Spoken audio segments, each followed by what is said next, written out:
There are two types of hardware description language, the Verilog and VHDL.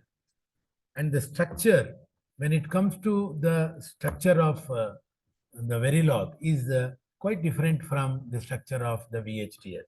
In Verilog, it always starts with the module, whereas in VHDL, it starts with the entity. Let us now, we will analyze the structure of the Verilog.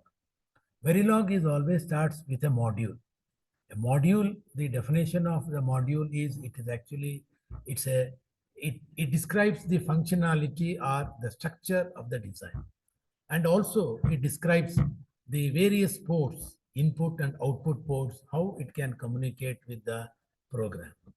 And a module can also be a inside the module, any number of module can also be used. So any number of module is also used in the Verilog. And the structure is, like this. It always starts with a module, then the module name, then we have a declaration, then we have statement, and then it is always end with the end module. And in the module, the feature of this Verilog is any number of other modules can also be a part of this module. A higher module can also communicate with the lower module. This is the structure of the module or the Verilog. It always starts with module, then we have to give the module name. The declaration refers to the various input and outputs used in the circuit. And statement is the statement is varies from the lower level of abstraction to the higher level of abstraction. And kindly remind you that there are four ways of writing the Verilog programming: the gate level modeling, data flow modeling, behavioral modeling, and the mixed level of modeling. So the first line is always is the module, and the declaration specifies the name and the port. After declaring, the structure of the module, the functionality of the module is referred in the statement, and it ends with the end module. For example, here in this, there is just one example we can have it like a basic gate. Assume that it is an AND gate. The AND gate is having two input and one output.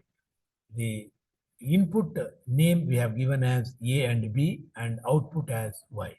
So in the declaration part, we have to specify the input as A and B and in the output as Y.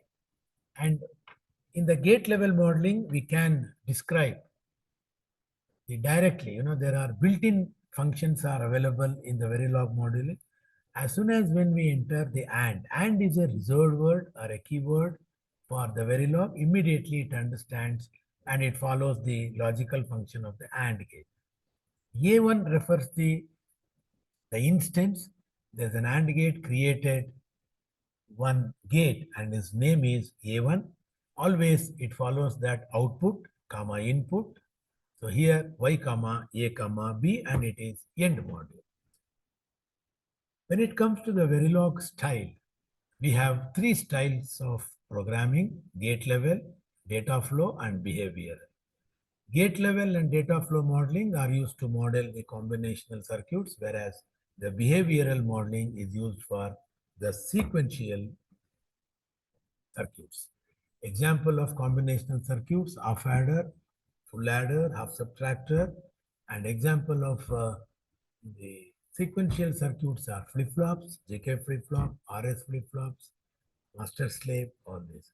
See, there are four styles we use: structural style, data flow style, behavior style, and mixed style.